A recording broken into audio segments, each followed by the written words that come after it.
ఖమ్మం జిల్లా అభివృద్ధిపై deputy CM Bhatti Vikramarka మంత్రులు సమీక్షించారు. ఇన్ఛార్జ్ మంత్రి కోమటిరెడ్డి నివాసంలో సమావేశమయ్యారు. ఖమ్మానికి యంగ్ ఇండియా రెసిడెన్షియల్ స్కూల్స్ ఏర్పాటు ప్రభుత్వం జీవో విడుదల చేస్తుందని డిప్యూటీ సీఎం భట్టి తెలిపారు. పేద విద్యార్థులకు ఇంటర్నేషనల్ స్టాండర్డ్స్తో వీటిని నిర్మిస్తున్నట్టుగా చెప్పారు.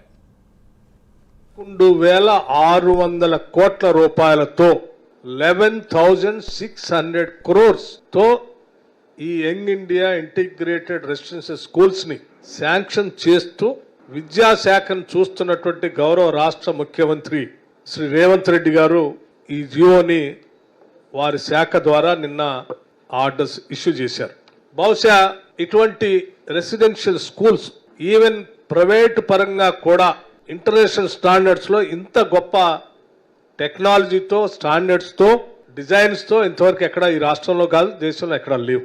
ఈ రాష్ట్రంలో ఉన్నటువంటి పేద బడుగు బలహీన వర్గాలకి మధ్యతరగతి కుటుంబాలకి లక్షలు పోసి ప్రైవేట్ స్కూల్స్ లో ఫీజులు కట్టి చదివించలేనటువంటి కుటుంబాలందరికీ ఉపయోగపడేటట్టుగా ఇంటర్నేషనల్ గా ఈ విద్యార్థులు ప్రపంచంతో పోటీ పడేటట్టుగా ఉండే సిలబస్ తో శాంక్షన్ చేసిన ఈ స్కూల్స్ కి నిజంగా మేమందరం ఈ కేబినెట్ లో ఉండి ఈ ప్రభుత్వంలో ఈ సమయంలో ఈ పార్టీ ద్వారా శాసనసభ్యులుగా గెలిచి మా అందరి సమయంలో ఇటువంటి స్కూల్స్ నిర్మించేటువంటి అదృష్టం మా అందరికి కలగటం నిజంగా మేము అదృష్టంగా భావిస్తా ఉన్నాం.